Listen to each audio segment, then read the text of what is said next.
Hello, everyone, and welcome to the fourth session of United by Sustainability, SCA's series of webinars. This is kind of a special session. This was an update that we had planned for about a month ago, and then we made the decision to kind of envelop it into our sustainability series. So there's a little bit of different audiences that I think might be interested in this, and whoever you are and why you're here, we're glad that you just made the decision to join us today. My name is Ellie Hudson. I am one of the hosts today. So you can kind of see here my colleague Elena will be co-hosting with me. This is our little bit of attempt at humor. We use our frat back photos from mine is circa 2009, I think. Kim's is probably about the same. And then just a note on our panelists. We have several panelists today that will be giving an update on the PCR. So we have a few members of the core team, including members of the coffee sector and the SCA staff, as well as participants who have been highly involved in this from the industry, and this is what we call the peer reviewers. So this is kind of a different way to update rather than SCA staff, just as we have before, kind of giving some information about where we stand. We wanted the, you are the SCA, so you'll be hearing from many peers, and each person will introduce themselves when it's their turn to speak, but as you can see us all on camera, now you can kind of have an idea, hopefully, of who is who. And before we transition to that, I also wanted to take a minute to thank some of the people that you can't see. So it does take a village to produce any of these webinars, as everyone is learning.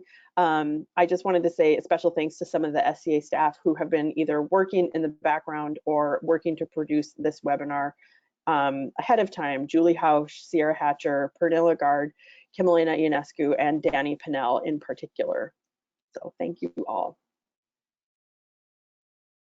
All right, so we want to emphasize that the purpose of this series is to come together for learning, and it's really intended to be open to anyone interested in sustainability, whether this is just something you want to learn more about or if you're an expert. So on behalf of the SCA, welcome. As you may know or may not, these sessions are regularly produced on Tuesdays and Thursdays. We do 2 sessions on Thursdays and 1 on Tuesdays. So this being a Tuesday, we have just this 1 session. The Thursday sessions at different times, and this is our attempt to try and accommodate as many time zones as possible with at least something that is generally in the workday, or at least at the very, very least not in the middle of the night.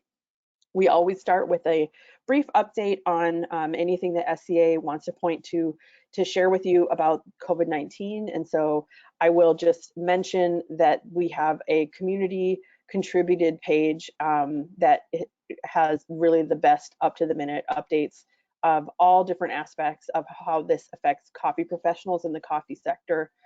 This is also a good time for me to point out a couple of the features of this webinar. On your dashboard, which is like your go-to webinar control panel, you should have a section labeled handouts. So if you go ahead and open that up, you can see that there's actually 3 documents here that you can download.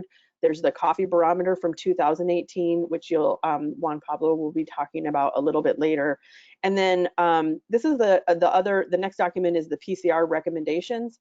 Elena and David will, as well as Niels, will be talking a little bit about this, but this is kind of a sneak preview for those of you who are attending this live. This is something that has been reviewed and shared within peer review, but hasn't been published widely. So you can kind of see some of the recommendations of the output of the PCR in that. And then finally, the United by Sustainability resources, which is where you'll see the links to COVID-19 and upcoming sessions, as well as some of the things we plan to talk about today. We just went ahead and provided these links on a downloadable format so that you don't have to try to write them down while you're in the webinar. So I would encourage you to download any of those documents that are interesting to you. So our focus today, obviously share the findings, but certainly celebrate the contribution of peer reviewers. So what we mean with peer review is that we, along the way with the coffee price crisis response, we held in-person convenings and webinars and allowed, or not allowed, asked for feedback of anybody that was interested in reviewing the documents and progress. And so coffee professionals, we had hundreds of people interested in it. We've got a lot of great responses along the way, and it allowed us to engage with a wider group, and as well as just allow people to opt in. And I think that's, as our values and goals to be inclusive, that was really important. So I think people have been attending a lot of webinars, so I think you know, but I just wanted to mention our process for questions that you might share. We will be doing all Q&A and all raised hands at the very end, because we have so many panelists, we want to make sure we can get through everything. If we read your question, we will read it by first name.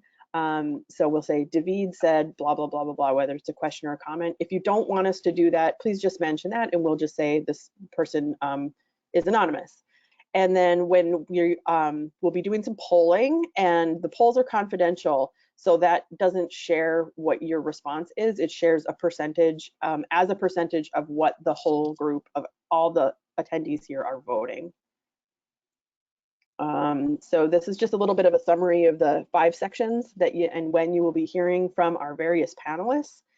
And we will be supporting this discussion with polls starting right now. So in order to frame our discussion, we want to know a little bit about our attendees here. So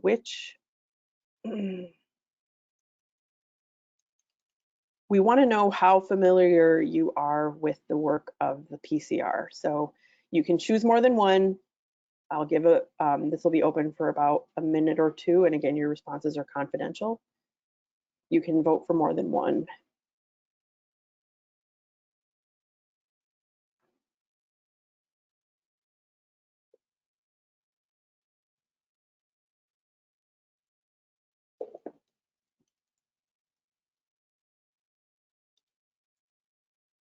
We've got just over 50% have voted.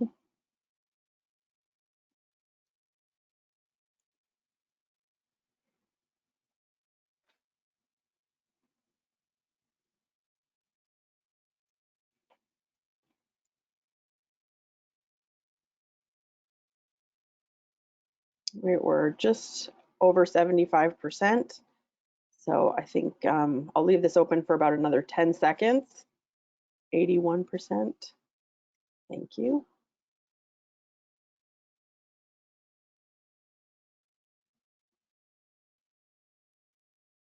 All right.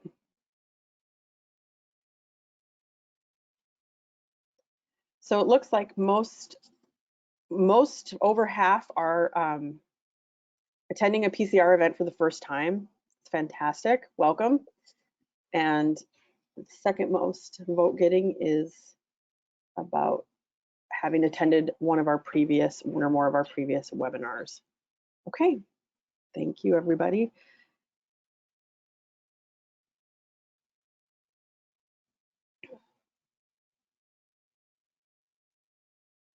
All right, so at this point, I'm going to stop sharing my screen. And I'm going to ask Kim, Elena, and David to talk to us a little bit about the work of the PCR to this point, key findings, as well as acknowledge that as we do wear many hats, I've asked David, who is one of our board members at SEA, to kind of comment in this section as a board member, and then you'll hear from him later, commenting a little bit more as a peer reviewer and a member of the industry. And of course, those two things are not easily separated, but just as a note. So, hi, Kim. Hi, Ellie. Thank you. I'm Kim Levine Ionesco. I worked with Ellie last year on the price crisis response, an initiative of our sustainability department, of which I've been a part for about 5 years now with the association. And you know, in the time that I've been with the association, this undertaking, this initiative is by far the largest investment that we have made in sustainability. And it was prompted by this moment in 2018 when the commodity futures price for coffee went to a level that we hadn't seen in about 12 or 13 years, and it provoked a response throughout the industry, and it gave the SCA an impetus to launch this initiative and to get a group of staff and board members and industry volunteers together to look at the effects of low and volatile coffee prices, starting with the effects on producers and producing side actors.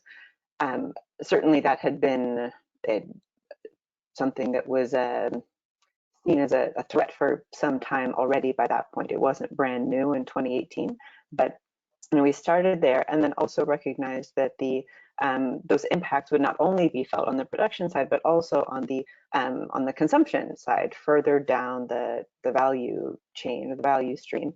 And so we would be looking at the effects on the short term and the long term, on producers, on buyers, but not only on the effects that we see now and in the future, but also looking to understand the root causes. How did we end up in this situation? How is it that not only are we in the situation now, but we've been in this situation before? So clearly there's more going on here than just a random event or just what we can see on the surface. And so we engaged Forum for the Future, to a third-party facilitator to work with us in a systems change process and to understand the system that produced this outcome. That exploration led us to looking at all sorts of historical and contributing factors within the coffee value chain that we see so clearly, most of us, at least on this call, as coffee industry participants, and many of us for a long time, but also other larger contributing factors. And through all of this, it was a fascinating year of research and stakeholder input, and intellectually really challenging, but we were also driving at understanding what the specialty sector and the SCA can do here. If this is a problem that we recognize, if this is a threat in the short term and in the long term, then what are we to do about that? Where do we have leverage as a community and as actors? And so part of that process was to map the system as we saw it. Understand all of the actors and the actions and how they were related to each other, so that we could identify those roles for specialty. And it's led us to the creation of a systems map, which is going to look familiar to many of you when we publish it as something like a supply chain, but exploded to not only include a few of these steps that are critical to taking coffee from its seed form to its brewed beverage form, or from the country or community in which it's produced to the country or community in which it's consumed, but also all of the other surrounding elements that make that process possible. And it helps us to understand the complexity of this and how many different people and perspectives we need to be cognizant of if we are going to affect change. And specialty coffee's piece in this, I think, is important to spend some time on here today, because we undertook this as this investigation as the Specialty Coffee Association, and as the poll alluded to, there were other price crisis inspired convenings that took place last year, and the work obviously continues. And there are other ways in which to examine this situation or this threat other than through the lens of systems change or the lens of specialty. But this is the process that we chose, because we are trying to understand where to start from. And what we can see is that, and what we came to see very clearly over last year, is that for all the things that differentiate specialty coffee actors, regardless of what our roles are, where we might be geographically, specialty coffee has this common characteristic of having a greater value. There's added value in specialty coffee compared to commodity coffee, and that is probably most often expressed through better taste, higher cup quality, but it's also in the stories of how coffee was produced, you know, the information that that goes along with that product, the experience of drinking the product, the environment in which you drink you know, delicious latte with latte art on it, or the experience contributes to that value as well. So over the past 15, 20 years since the last coffee price crisis that we recognize in that way, which we date to around 2002, specialty coffee has grown enormously. The size of this segment of the sector, the industry, the amount of value created has grown substantially. But you know, we can see that if we're in this same situation again, if producers are chronically worldwide unable to cover their costs of production, and you know, that's not a glitch in the system. That's a product of the system. You know, that's just how it works. And specialty coffee is a part of that. There are very few producers who are only selling coffee into specialty markets, and because of that, you know, we need to see how we have contributed to maybe, you know, creating some positive effects in this this broader sector, but that those efforts have been insufficient to transform the system. And you know, 20 years after the last price crisis, we're in a similar situation again. So if we want the future to be different, then we need to, as a specialty coffee community, not only understand how we can create more value, but also how that value can be shared or distributed equitably along the supply chain. And when we started this in 2018, you know, it was very clear at that point how great the need was in terms of the distribution of value to producers in the context of, or with regard to everyone else in the coffee value chain. But right now, you know, looking at it from the you know, the time of COVID-19, we can also see how very vulnerable the other side of the coffee value chain, or some of those roles that are closest to the consumer, are. So this is an exercise that I really, you know, I think that is a pursuit that has a lot of, to pardon the overuse of the word, value to specialty coffee as a whole, not only to those who are concerned about the livelihoods and future of coffee, specialty coffee production. Thanks, Kim. David, I know there were some things you wanted to add to that. Yes, sure. Thank you. So as you can tell, this work has been really thorough. It had the participation of a broad, just parts of the membership, which was great. I think the process overall was very consultative, was very well done, and it took a lot of time and effort into making it inclusive, open, and transparent. And I think those principles really guided the conversation all the way through. As Kim pointed out, this work then was actually presented to the SCA board at the end of last year.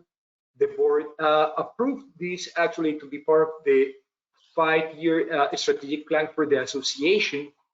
And right now, what's being developed is this sustainable specialty coffee agenda.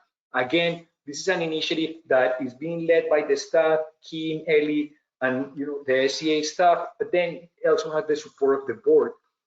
The idea is that we are embedding these principles of value distribution, and like this very holistic and very inclusive perspective into the association itself. And that's why it's a key part and a key element of the strategic plan, but also going forward, like what's the association role within the industry when we talk about a truly sustainable specialty coffee agenda going forward. So that's actually one of the key outcomes already of this great work. The first one is that it was now included as part of the 5-year plan, but then that this work is actually continuing. It continues to be refined as we go, you know, like different board members, and then of course Kim and like her colleagues just working on this. This is something that is continuously evolving. Excuse me. And then, as Kim also noted, given the COVID-19 crisis, these concepts that we've been discussing, and of course that we've seen a lot on the supply side, now are hitting home. They're getting closer to home, and we see now how this concept of value and value distribution actually becomes very tangible on the consumer side, among baristas, among retailers, and just specialty coffee outlets that are being highly impacted with this crisis. So I think we will also adapt and continue to evolve the current work that is being done given the circumstances. So thank you, Kim, for like what you and the entire team did at the SCA over the last 18 months. And also, I think you caught the attention of the board in the sense that this is something so important that really association wanted to have it as one of the fundamental pillars going forward. And then all of the membership will see these outcomes just being materialized, being part of like what the association is going to look like going forward. Thank you so much. And I think, as David mentioned, we had a core team of staff, board, and key voice from the sector. So that was is a great segue to transition over to asking Niels, who was a member of the core team, to comment on his thoughts. And he's going to also give some additional notes on the recommendations. Hey guys, this is Niels, and for those who don't know me, my name is Niels Haak. I'm Senior Manager Sustainable Coffee at Conservation International. Conservation International is a globally operating environmental NGO, and we've been working on coffee for quite a while. You might know us from our work on the Sustainable Coffee Challenge, and that also leads me to the PCR. So I was invited to be part of the task force working on this with Ellie and Kim and the others from SCA staff and board members. I think a year ago. So for a year process, I think for me personally, it was a very nice and great experience to be part of this task force and have our weekly like reflection and reflections on the sector and where the sector is going and shaping the initiative at the same time.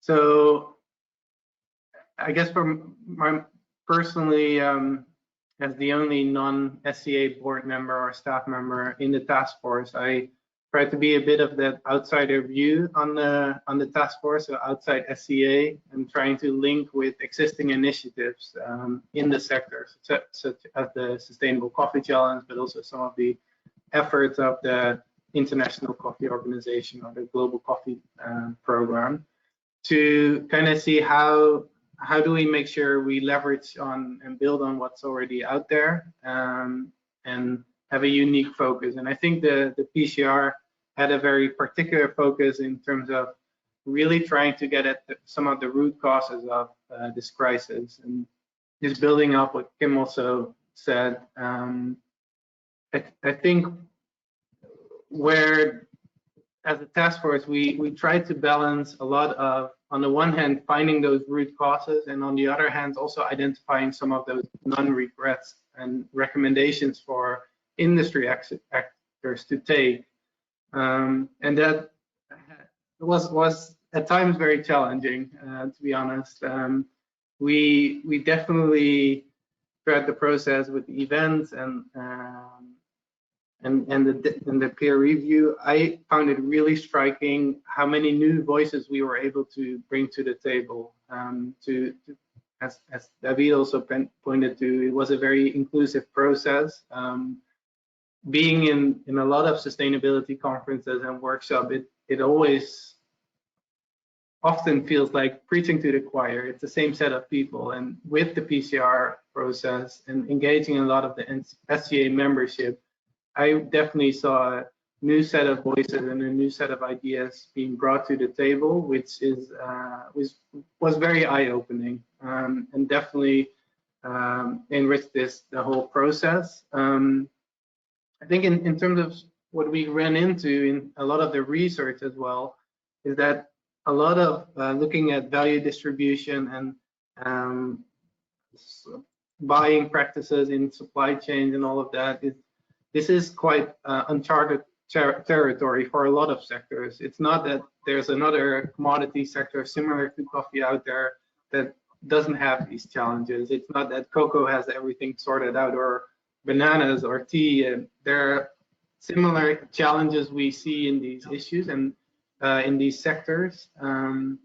So those are very complex challenges. So trying to get down to the root causes for some of these and really developing a plan that addresses some of these on the long term is very valuable. And in that sense, I guess the real work is only will only start now. Once it's not that the reports as such or the recommendations as such will change the sector. It's not as easy as that, I'm afraid. So it's really thinking on how in the next 5-10 years we can really spark more of that urgency. And when we started the PCR initiative, and it's the C stands for crisis, and I think over the last month or so we've better understood what a crisis is, a sense of urgency and a crisis is, and how we can each play a part by taking small steps towards addressing some of these crises. So in that sense, I'm really excited to what is there to come. So there's a lot of resources coming towards the sector, towards you guys. Kim already alluded to the systems map, which is a good starting point to kind of rethink the coffee sector and rethink the value chain. I think the final recommendations are very valuable, but then it's a matter of how do we take it from there? How are businesses going to change their business practices and their sourcing practices? One area of the recommendations that I'm very excited about is discussions around value distribution and moving that forward. We're currently in conversations with the SCA, with Ellie and Kim, on how we can continue those conversations through the Sustainable Coffee Challenge. So definitely keep an eye out for those and make sure to get involved. So on that note, I want to thank again the team to be part of this process, as it brought me a lot. Thank you, Niels. We're having a little bit of technical difficulties with our next panelist, which is Dean. And so I'm going to unmute Dean, but in the meantime, we have a couple more polls. And so Niels mentioned the Sustainable Coffee Challenge. We want to know which of these other resources and standards you are aware of. And we're actually going to have 2 polls, and then I'm going to hand it over to Dean.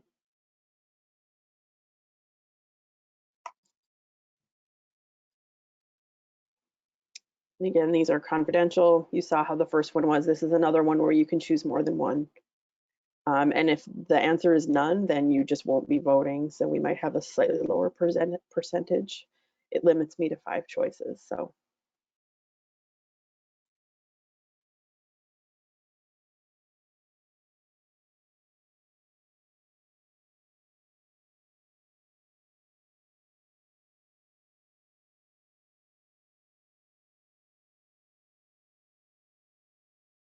About 65% have voted.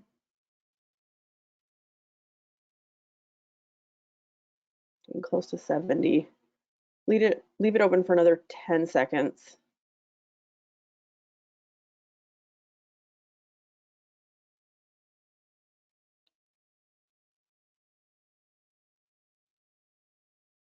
So it looks like most people do know at least one of these. We're almost at 80% here. Just give you a little bit more time. Okay.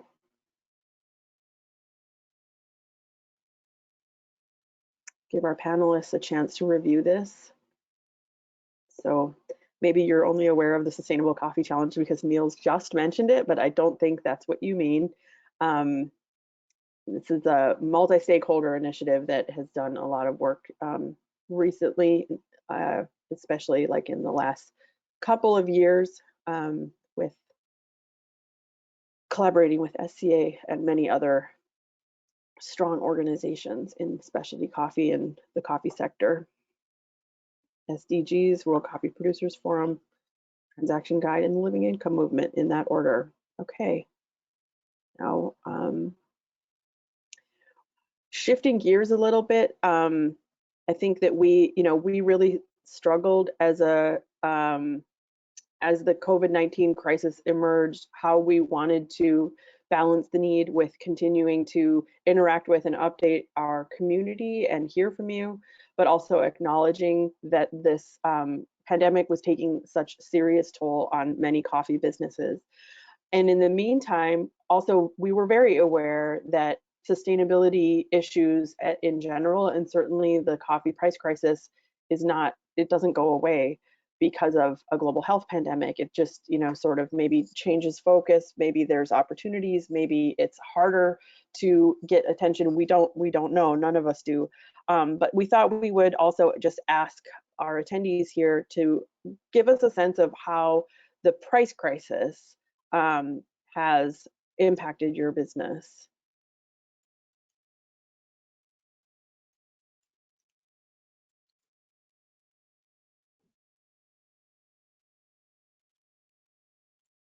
And this is one where you're only able to choose the best answer.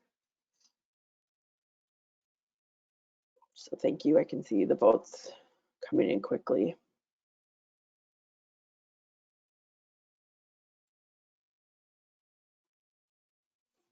And then I just wanted to mention that I am limited by the character, like a character limit, so that these fit on one line. And the fifth choice is really a way of just saying, I don't know how the price crisis impacts me because I can only focus on the COVID-19 issue right now. So that's kind of what we were trying to say there. We did it the best we could, but I couldn't quite get the language right to my own satisfaction, I guess.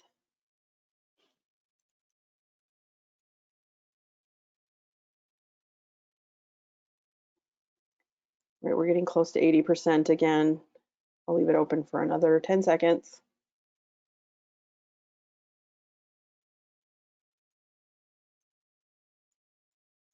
Okay.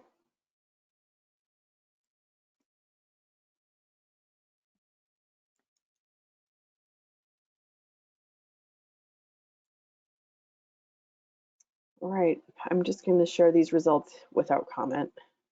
Thank you all very much for your transparency here. All right.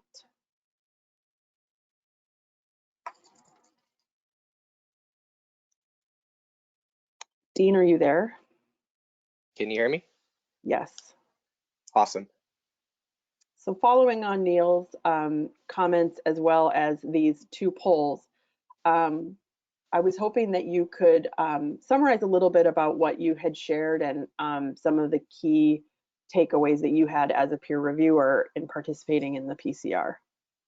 Yeah, so when we were talking on the phone, it was a few months after I had a chance to go ahead and look over the work, and I think the biggest takeaway for me that we talked about was this phrase, take less, not give more. And that was a phrase that I had run across from a journalist who was basically challenging charitable giving as a sustainable system, where he wanted to see just more equitable value distribution from companies and businesses versus like this idea that charity can make up for the shortcomings of maybe what business is doing.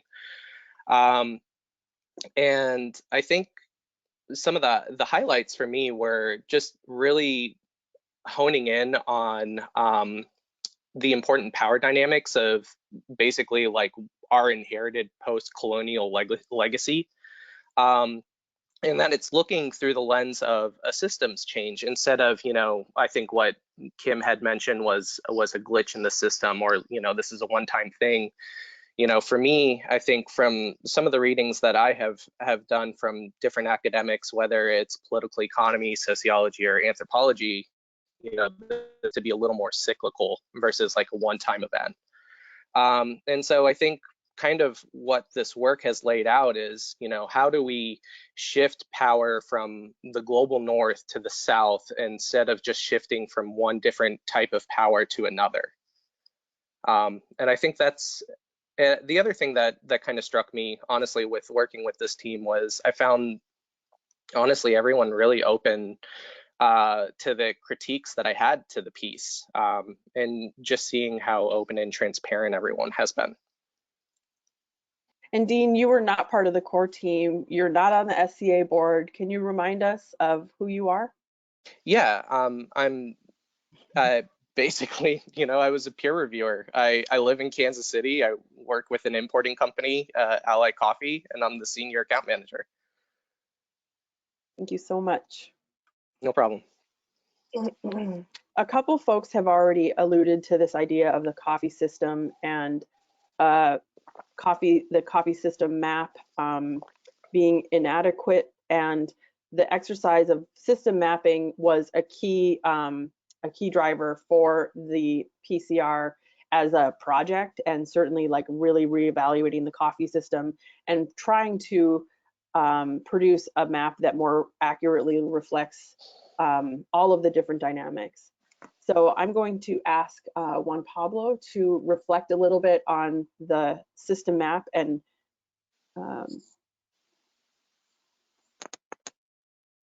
also just make sure to introduce yourself too. And then I'm going to do a poll after Juan Pablo talks about the system map that is a little bit kind of in line with that. Sure, thanks, Ellie, and thanks everyone. My name is Juan Pablo Solis.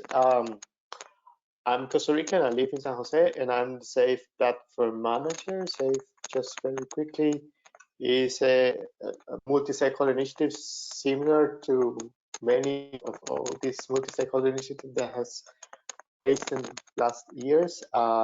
SEA is one of our members.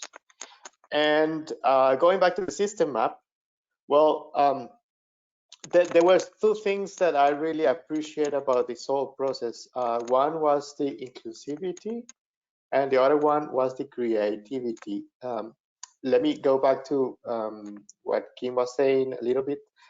Back in 2018, when the coffee barometer was launched, one of the key findings that highlighted in that report was how the global coffee sector was creating value and how that value was storage in different sectors of the value chain. Like based on the estimations back then, about $200 to $150 billion per year was the estimation of the value created in the coffee sector globally, and only 10% of that stayed in producing countries, including Brazil and Vietnam. No, so that was quite shocking at that time. And then the price crisis just started. Like everybody in the sector, we all turn out talking about the prices going down and how this will affect especially the producers. And within the international coffee organizations, these seminars that they do on sustainable development goals in the coffee sector, the topic was also like very high in their agendas. And I remember once of these sessions in which Rick Reinhardt from SEA just asked the floor and say like, hey, but this is an issue of how we are creating value as a sector and how value is being redistributed. And also an issue about how the voices of producers needs to be under discussion in the table. No? So that was maybe why I decided to start being more involved in the whole process. I participated in the session in Berlin and then the session in Campinas. And I saw that inclusivity, that willing of the SEA to have all the partners possibly involved, and that was something that I really appreciate about the process. And then talking about very upfront about value distribution, about decommoditizing coffee, about how we have to think out of our box and not seeing the value chain just linear or simplistic, because it's not.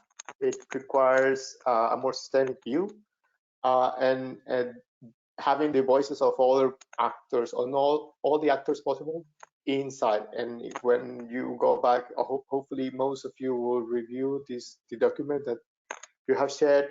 You will go to the system map and you will see that there's nothing linear there, because actually the system is not linear at all. And well, yes, I think from my point of view, these two aspects were the ones that I really appreciate about the creativity, the process per se, how the facilitators help us in the sessions to get out of our comfort zone and think in possible solutions, and also the inclusivity and have as many as partners involved as possible.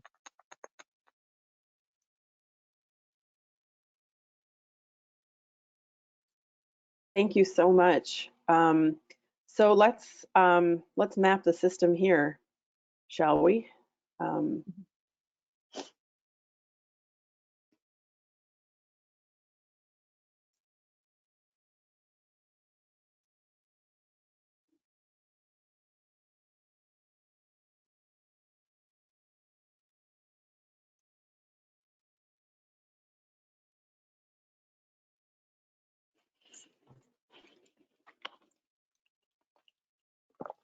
We asked the same question on last Thursday's 2 sessions. Those of you who attended will recognize that. And in both of the Thursday sessions, there was a clear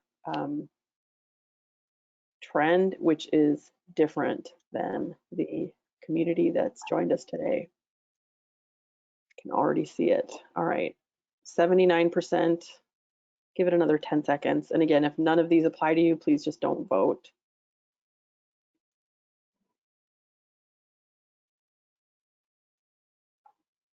80%.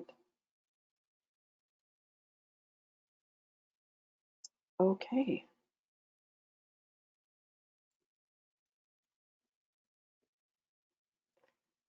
Kim, do you want to comment? Sure. Yeah. The polls that Ellie was referring to from last week on the webinars on Thursday, we had a much higher participation of people whose primary activities were brewing coffee and roasting coffee, and it sort of went down from there percentage-wise when you got closer to the point of production. So it's a different audience. So I wanted to also, just before I hide the results here, if everyone can kind of take a look at brewing, roasting, importing, exporting. Again, I'm limited to 5 choices, so I put these 2 together: processing and then growing coffee or farming. So just as a quick preview, I have, if you kind of take a look at the, okay, I've got to hide this first, sorry.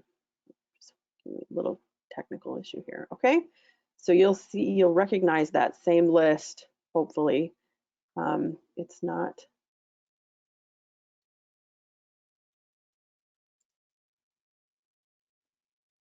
All right, so this is the a sneak preview, another coming at you live here, of the proposed SCA new system map. So those heavier dots in the middle, you probably can't read it from this angle, and that's, you know, maybe a little bit intentional so that we don't have any sneak previews leaving this meeting, please, since we're still kind of working on finalizing this. Brewing, roasting, importing, exporting, processing, farming. Those are the 6 dots in the middle. And then, like Juan Pablo said, it's not a linear relationship. There's all of these other connective points throughout. And we believe this is a more accurate representation of our system map and something that we can build on toward more equitable value distribution. Speaking of which, I'd like to invite Iliana to talk to us a little bit about value distribution, and then David will have a chance to comment on risk and reward and power dynamics as well. And so if it's natural, you can just go ahead. Otherwise, I'll give you a prompt. So, Hi, Iliana. Oh, and also don't forget to introduce yourself. Yes. Good morning, everyone, and afternoon, I think, in some places. My name is Iliana Delgado. I am from Colombia. I come from a coffee producing family in Sierra Nevada de Santa Marta, and I currently work in an coffee exporting company in Bogota called Azahar Coffee Company.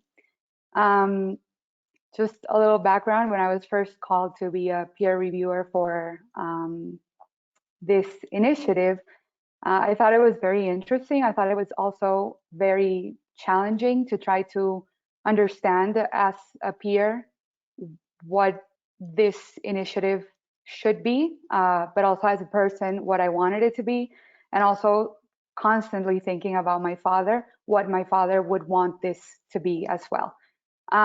So thinking a lot about value distribution, about value in general, I must confess that it is a word that in English seems to lack a little bit of sense, considering that in Spanish it can mean so many different things, and that it can also be attainable to so many different concepts. So one of the things where I would like to start with the different recommendations from the PCR, as Niels briefly mentioned, it was when we talk about value redistribution, what kind of value are we talking about? And what is the perception of that value? And why is that important or not? And I do believe that as a member of the community, that the SCA should feel successful in the sense that value has started to be redistributed when we make price a conversation possible to have. I remember only 2 or 3 years ago in the World Coffee Producers Forum in Colombia, when a very brave person decided to raise a question about price to a very specific panel in the industry. And it was wow, like everyone was shocked that this person coming from a producing area had that personality to ask a question about price. And I think that almost 3 years later, it is very valuable and very important for us to know that price is now a conversation to be had. Price is a conversation that we can ask about in multiple parts of the industry. So it's not only the cliche about the producer asking how much am I being paid and how much is a cup of coffee, but also in the current circumstances where we are also getting these questions from baristas and from other members in the industry at the consuming side, wondering what is price and what are we paying for when we are paying for coffee at the FOB or the FOT at the farm gate, and why it matters as well. So I do think that that's the beginning of redistributing value, and it's being able to have more conversations or conversations at all in some scenarios. Another thing that I think was very important from last week's webinars, where Kim and Ellie were talking about value distribution, is I think that we jumped to the conclusion right away talking about just monetary value.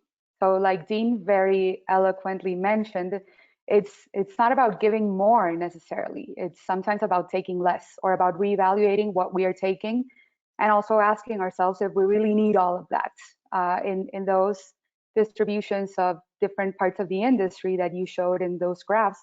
And the difference is when we have 86% of one part of the industry taking so much of value, is that really worth it? And also, as members of the industry, are we okay with that?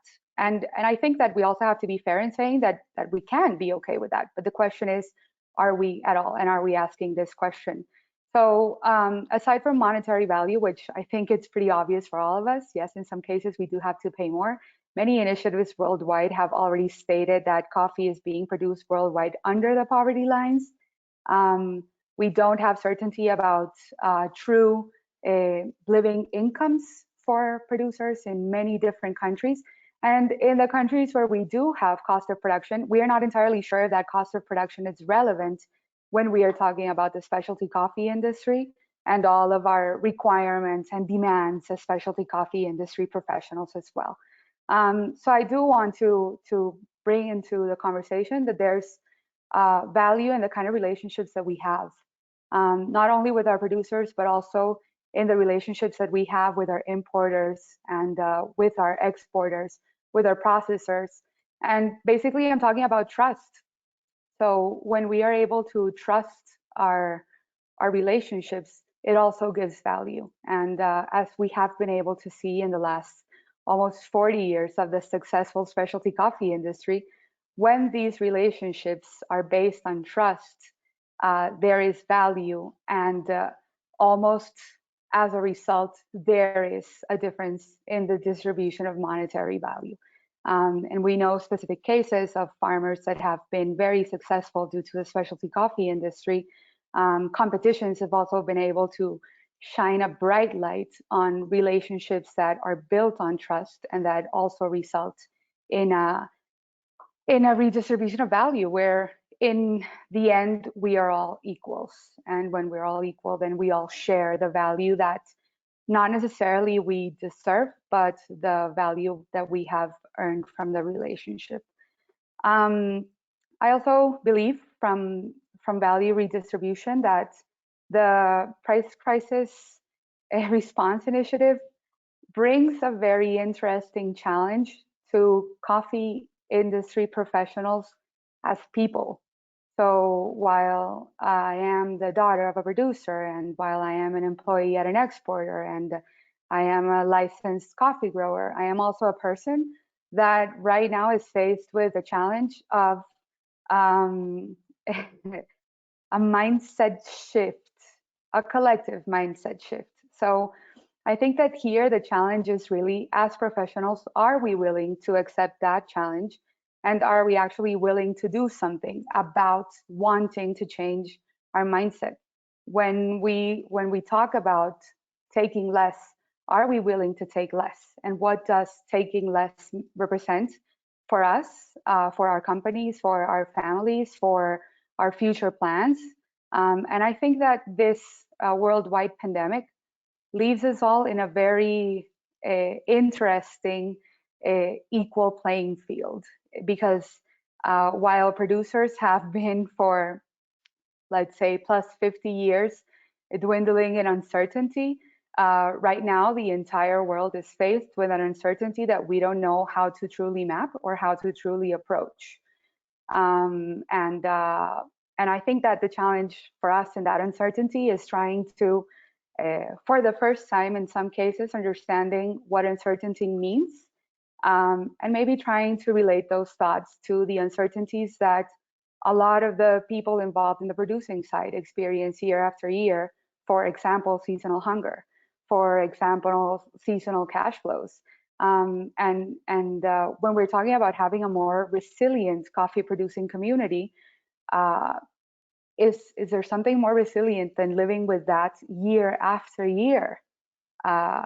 You know, Kim has been talking about seasonal hunger since my first RICO many years ago. And I wonder in how many of those countries has seasonal hunger finally been truly approached and worked. And that's why I very much value the Price Crisis Response Initiative, because it's asking the questions that probably we have all asked among beers and cocktails after symposium lectures and series, but that finally we get to talk about as a community. And it's the opportunity to really test ourselves as people, because our companies can choose whatever direction they want to choose, but it is us as people standing in this kind of audiences where we decide if there will be value distribution and what will that look like. And also, 30 years from now, are we going to be okay with the decision that we made right now? So I come from a great position where I work in a company that is already redistributing value, not only at a monetary perspective, but also being a lot more inclusive in conversations and relationships with producers. Sort of, as we have spoken before, decommoditizing coffee. So it's not about them being a sample number or about them being an ICO lot number, but about these people also understanding, if we value so much consistency, why is it year after year so hard to meet the requirements of our specialty coffee buyers?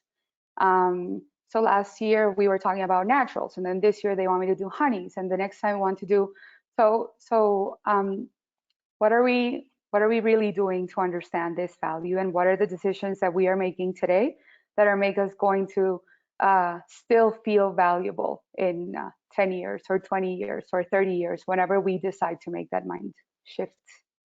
So that's my position in general about the price crisis response initiative and value distribution. Thank you. And just to make it clear, Juan, Pablo, and Iliana also, like Dean, are just members of the community, and that wanted to make sure their voice was heard in this. And so I think that it's important to really highlight that. And also just my gratitude towards them for being willing to do that. And at this time, also, I just wanted to ask David to kind of continue in that conversation where Iliana has talked a little bit about the mindset shift needed, and specific to risk reward and the power dynamics of the current coffee system. Thank you, Ellie. So now I'm going to speak as a private label roaster. I work for S&D Coffee and Tea out of Charlotte, North Carolina, and I was part of this peer review group before I joined the SCA board. So I wanted to make that distinction as well, that this was very inclusive and approach even before I joined the board officially. So then, as like Iliana just touched on different points, I think like this whole work has given us the opportunity to revisit how we share risk and reward. So when we talk about shared values and value sharing, which are two different concepts, then we need to go about, okay, how do we go about our business practices? How do we buy, procure, how do we transport and sell coffee as an industry?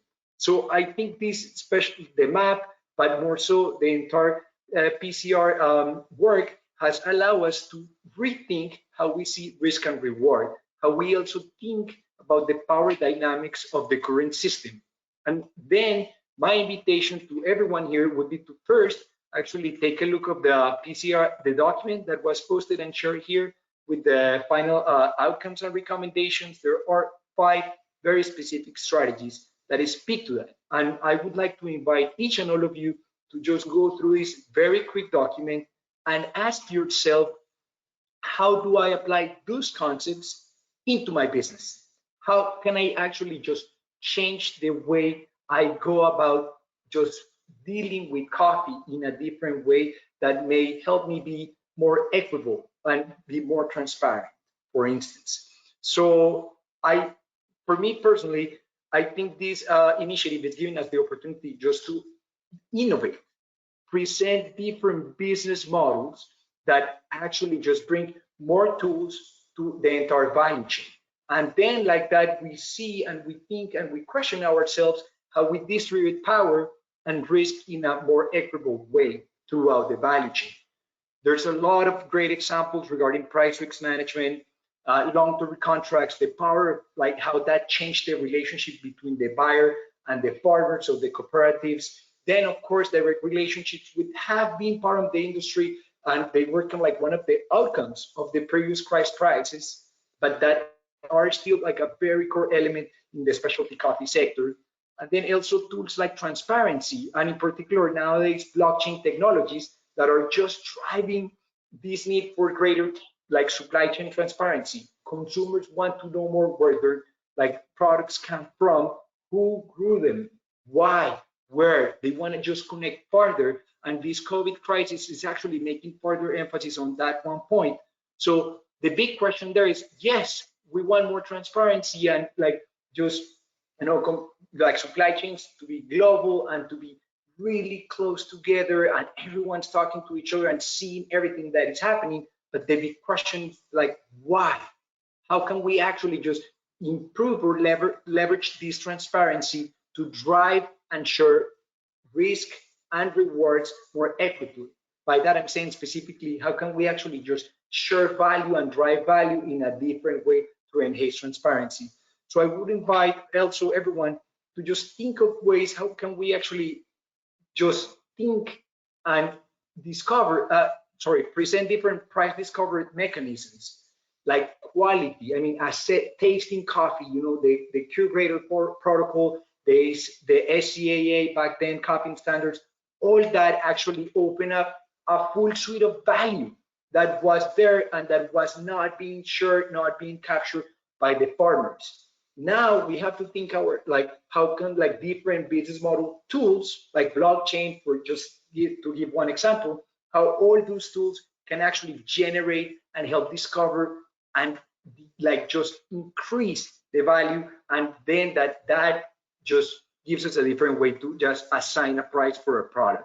So what I'm saying is that now that we have actually focused so much on the intrinsic quality of the product, it may be time for us to rethink the business model and actually just see all the intangible values that we have and how can we just make that profitable for everyone. Thank you. And I think just specifically, as David said, you can download that asset, but within that business model innovation, there are 5 suggestions that are called out specifically as developed tools as part of the strategy: price risk management, long-term contracts, direct relationships, transparency, and humanitarian aid efforts. And then we also mentioned amplify and support the potential of alternative price discovery mechanisms and further explore benefit corporation, which many coffee companies have on their own, but as the SCA and possibly as the sector, sometimes it's called B Corp.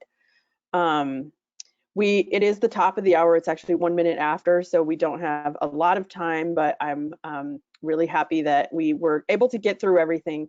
We do have a couple of questions. I'll go ahead and curate those in just a second, but I know that many people may have to leave for other meetings or other webinars. And so just before you go, would you vote in this poll we're just asking where you are based. And this is for the demographic purposes because our webinar platform doesn't collect that information automatically. Asia Pacific, and Australia, New Zealand are grouped together for the purpose of time zone. This is really mostly what we're looking at. And it also helps us with future scheduling to make sure that we are offering enough diversity in the times of SCA webinars so that we can connect with the whole community.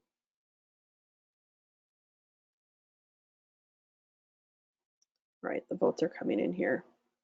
And if you can stay on, please do. I'll just try to take 5 more minutes to address some of the questions that have come in, and understanding that I know even some of our panelists might need to leave.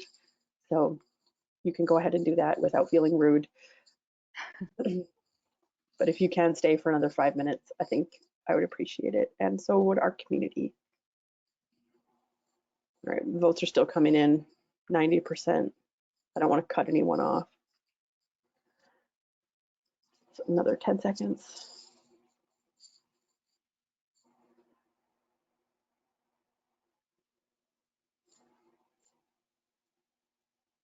Okay.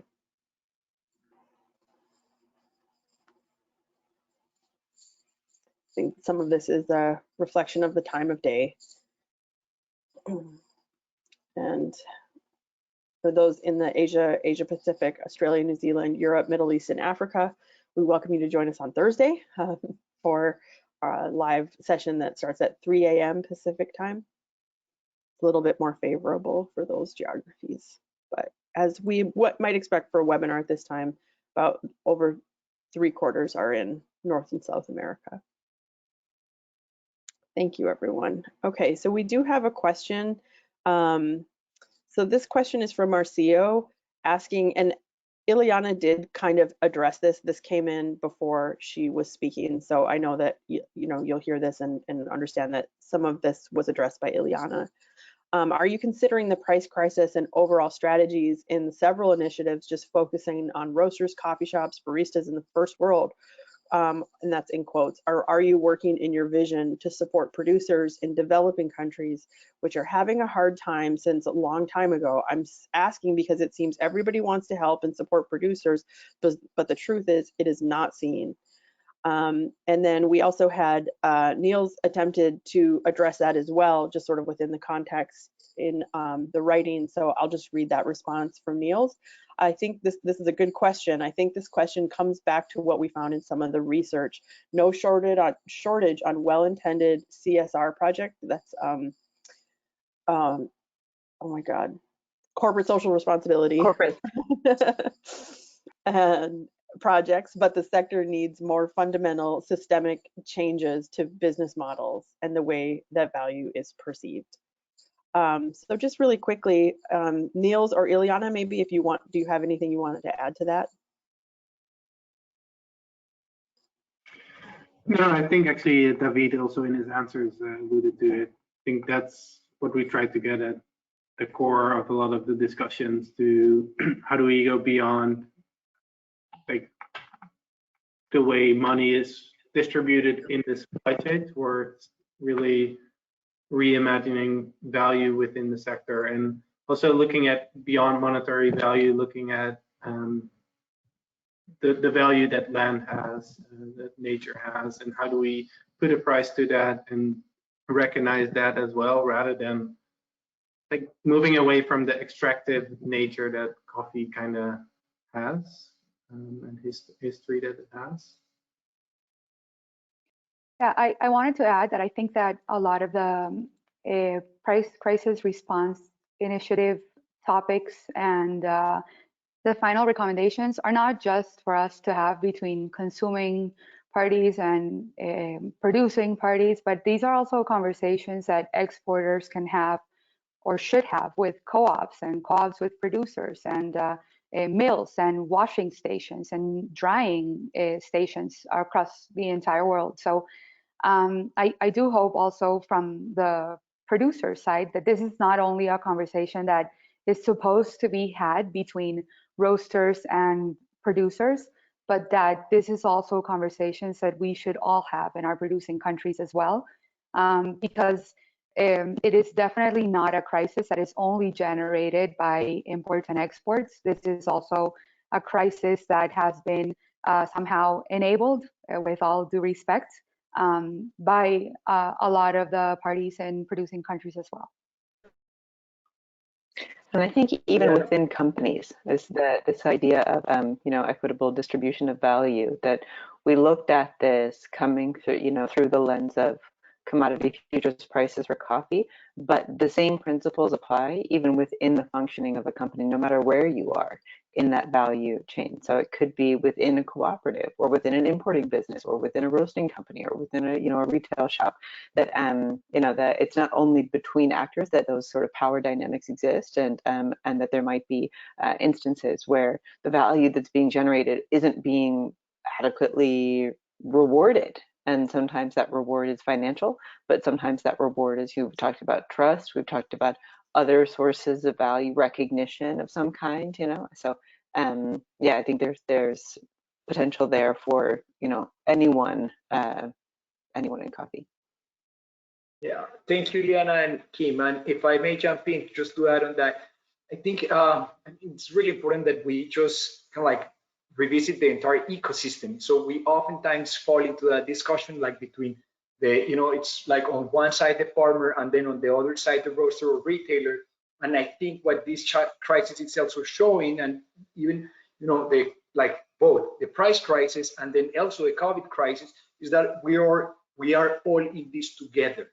So if the coffee industry is going to come out of this stronger, it's because we are united. As the name of this panel is United by Sustainability.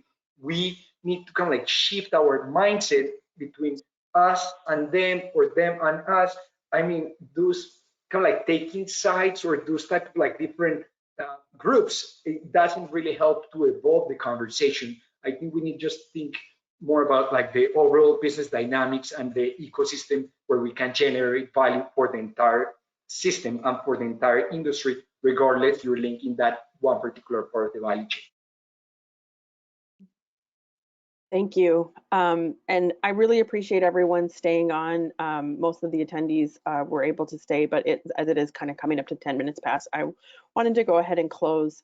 But I'm going to close with an attendee question, which will serve as a teaser for a future SCA produced online, either a lecture or webinar on the system app. So this question came from Luel.